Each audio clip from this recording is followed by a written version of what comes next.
Yep. All good. All right, Rocco, thanks for joining us. Six-time winner on the PGA Tour, three-time winner out here on the PGA Tour Champions. Four-time winner on the PGA Tour Champions. I'm always trying to jip you. Hey, you played your first U.S. Senior Open right here, yes, Omaha Country Club in 2013. What are some of your memories and recollections from that week? I just I'm a Perry Maxwell fan. I know he had something to do with the place. There's a few guys that did it, but you can see his touch to the place. But I'm a fan of any USGA setup golf course, as you probably know. But this is cool. It's hilly, very hilly. Greens, but it's I don't know how to explain it. It's a hard course to drive in, but there's plenty of room to drive. Doesn't make a lot of sense. It's just a good golf course. And the green sites are tough. Rough is evil. But that's what you want at these tournaments. You're right? I mean, that's what I want. I want to pay a price if I miss. And I will. And so will the rest of the field. So that's what you want to have. And this, it's like the old saying way back when. We're not trying to embarrass the best players. We're trying to identify them. And it does. Now, let's just say you would make a golf course that was completely unfair, ridiculous. The best player is going to win, right? So why are there, just go play and see what happens. Ours is a little different, but on the regular tour, on the regular, we'll call it the regular U.S. Open, the best player is going to win no matter what you do to the golf course. And I guarantee you when he has the trophy, he's not going to be bitching at all. Right? Am I right or am I wrong? So I enjoy the penalizing part of a USGA Open.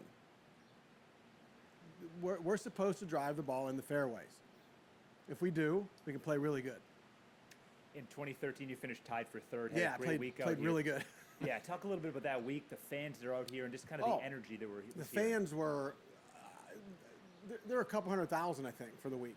I'm pretty sure that's the number. It was our most attended event to this day, I think. But yeah, the weather was way hotter. It was like 110 heat index. It was nasty. I remember it being a harder walk back then because I was heavier. I was 70 pounds heavier. But today we played. It was like I didn't even feel it, so that's good. But it was just a good test. I mean, it was, and the scores were low that week. I'm pretty sure because it was so firm. Ball was going a mile. It's not going a mile this week. I remember hitting 6 and 7 irons to 18, and today good drive and a good 4-iron. I like 4 irons. 8 was long then, but we played the back tee today. We had 230 to the hole. Of course, we played at 7 in the morning, but still, it's fine to have those holes. That green will accept that shot.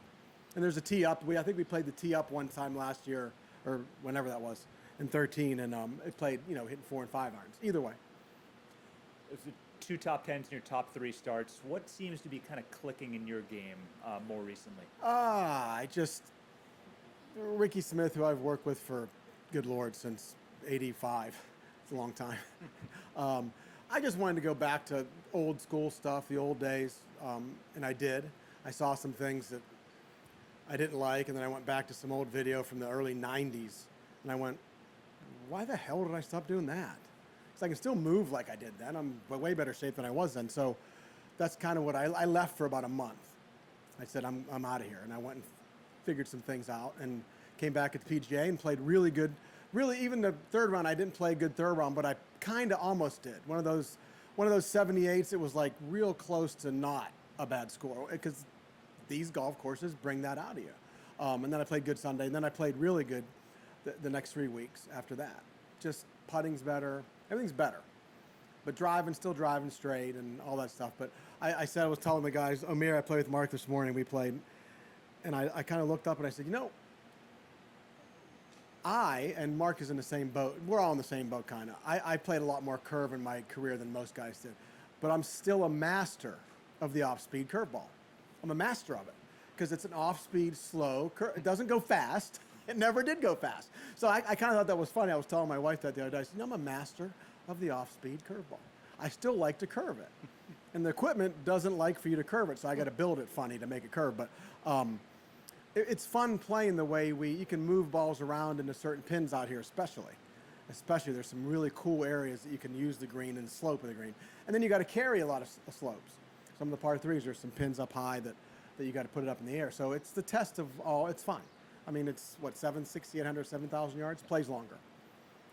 Questions for Rocco? Hey, Rocco. Tom Chattel, I'm with the Omaha World Herald. Good to have you back again.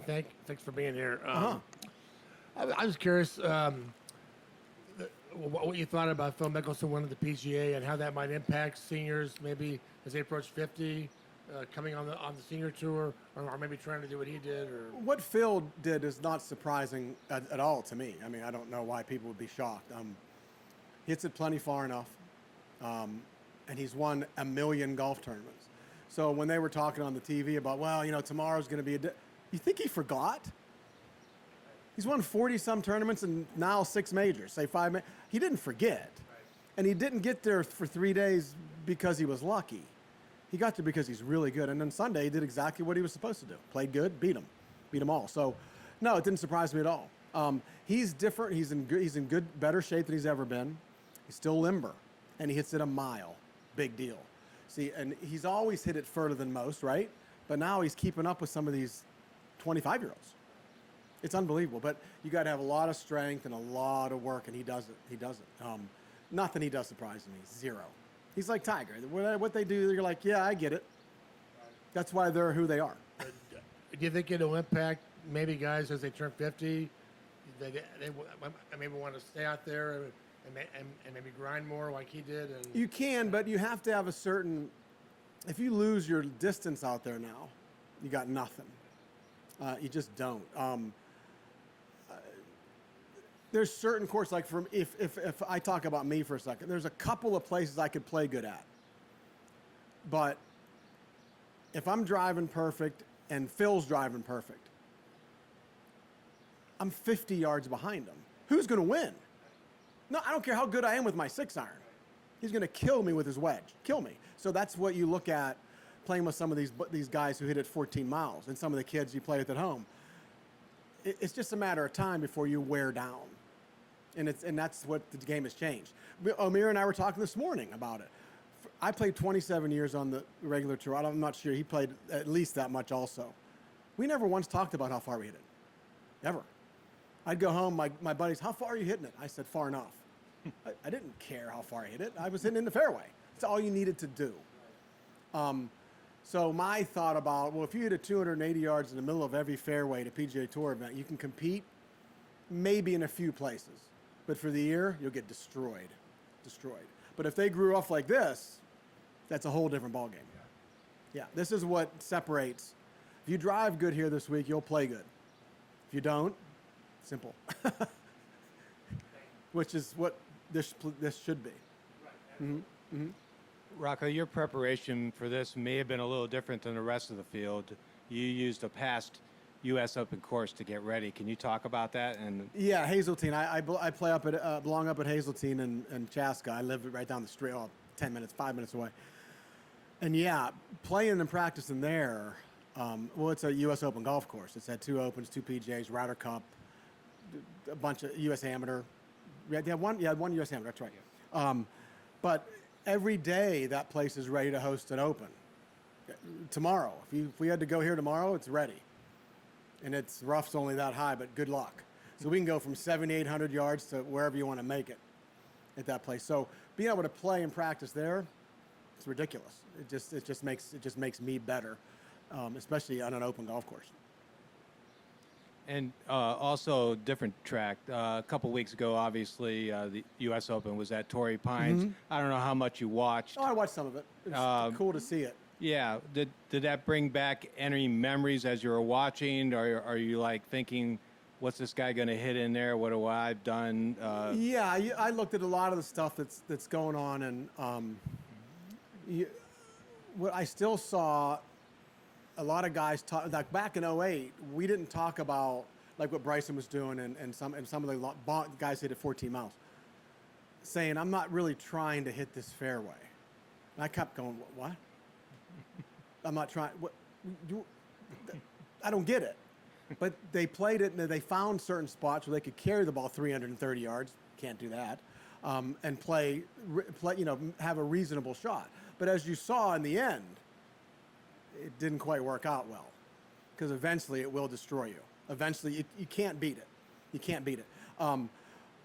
But seeing what the clubs the guys are hitting now, and the golf course was a little longer this year than it was then, right? I think Reese did something to 10. It wasn't a lot longer though, was it? 7,600. Okay, so a few hundred, maybe 100, whatever. But the clubs are hitting into those holes were silly. But when you got to 17, all of a sudden it became this, and now you had to hit the ball. John hit it in the right bunker on 17, wasn't that far offline, and then Louis took it on and lost the battle. He had a beautiful looking, and just missed it by that much. So you look at what can stop the best, that kind of stuff can, where there's a lot of bad things happen if you do miss, and if you don't. But looking back over that, it was fun to see. Like one always plays hard. It played hard again. They didn't change that at all. So it was cool too. I mean, all the holes that they set 3 up the same way. They had it short the one day in the front left. They're hitting wedges. It's hard to hit that green with a wedge in that front left pin. But it was fun to see it again and talk about it. I've been talking about it for years, but it was fun to see it. And John, what he did was silly, unbelievable. After what happened to him, it was amazing. It was kind of like predestined, I think. All he had to do apparently was show up. But yeah, what a finish. How many guys have buried the last 2 to win? Anybody? Probably not. Just one. Tom Watson. Yeah. That's right. It's Pebble. 18, he didn't need it though. Exactly. Yep. After 70, you just need to get in. But no, it was good. Torrey's a cool spot. Open setup, I like that course because it's firm, ball moves. I always say Tiger was one of the longest drivers that week, and I was way below middle, and we tied. It's a good setup. If I didn't hit the fairways, though, we wouldn't be talking about anything about that would ever happen. So it's changed. It's changed. But these events, USGA stuff, brings out the best guys pretty much every single time. And the way the golf courses are set up, it tests everything, and that's what it's supposed to do. That's what we were all brought up on. I remember getting to U.S. Open practice rounds going, how am I going to finish this golf course? I remember going to Bethpage in 02 going, what? It was so much fun playing it, though. And it's all, yeah. It may beat you, but you don't want it to beat you before we start playing on Thursday. So that's the challenge. But I'm looking forward to starting. I love these events. They're my favorites. Hey, Rocco, a couple of questions from Cisco WebEx here coming in online. And you got into a little bit of this already about how you love USGA setups. But we can go into a little deeper in exactly why you love the U.S. Open, U.S. Senior Open, U.S. Open so much, what it brings out in you compared to maybe some other tournaments on the schedule. Well, it's our national open. And being American and loving this, it's what I would covet if I could have if I could only have one event to win, it'd be this one or the regular U.S. Open when I played when I was younger. But like I said, it brings out fairways and greens. Were on the PGA Tour when I played all those years were very important. That's changed. Great drivers of the ball got rewarded. That's changed. Now long drivers of the ball. Now I'm not saying it's wrong, but that's changed. But here at Omaha Country Club, in our 50 and over right now, at our Senior Open, fairways and greens will bring home the silverware, I assure you. Because if you miss these fairways, guys are already talking about, oh my God, the rough's so high. Well, that's what it's supposed to be. And they're not complaining. They're just like, what are you going to do? We'll hit it. Hopefully we're going to hit more fairways. Because if you don't, and pitch into these greens, if you miss and you have to lay up, is not easy either. So it's hard. That's the test. That's the test. The guy who plays the best all around this week will have that trophy. It's not going to be I hit it in the rough 8 times today and shot 70s. Not going to happen. Well, it could, but I doubt it. I said there's no chance.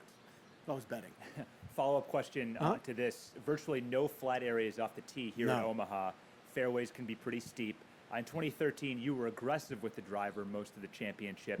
Is that a strategy you plan to use again this week, or did you learn something about this course last time that might change how you approach things this week? Yeah, most of the holes, like one this year, like this morning I hit a 3-wood and I had 125 yards to the hole.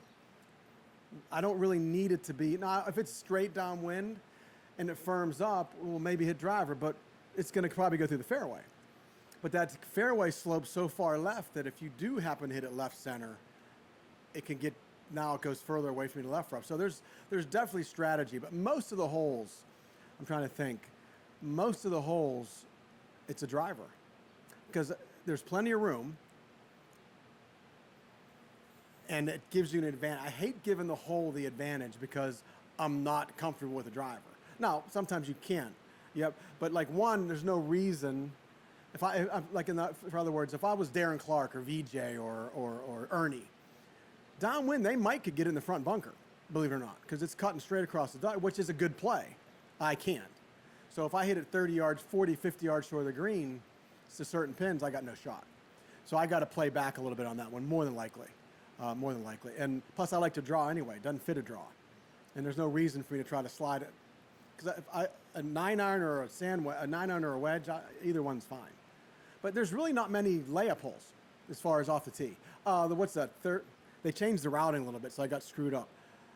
13, the short. I don't know if they're going to make it drivable one day. They might. It's cool. We did it last time. But it's just a 3-iron off the tee and then a wedge or something. That's because there's no reason to hit. So there's only a couple holes that I'll be hitting. But I like to hit drivers. If it fits, I'll try to hit it in there somehow. Any other questions for Rocco? All right, Rocco, thanks so much. Appreciate it. You got it. You got it, guys. Anytime. Hopefully I'm here like later in the week. All week. Saturday, Sunday sometime. Yeah. That would work. Thursday, Friday. Thank you, lads.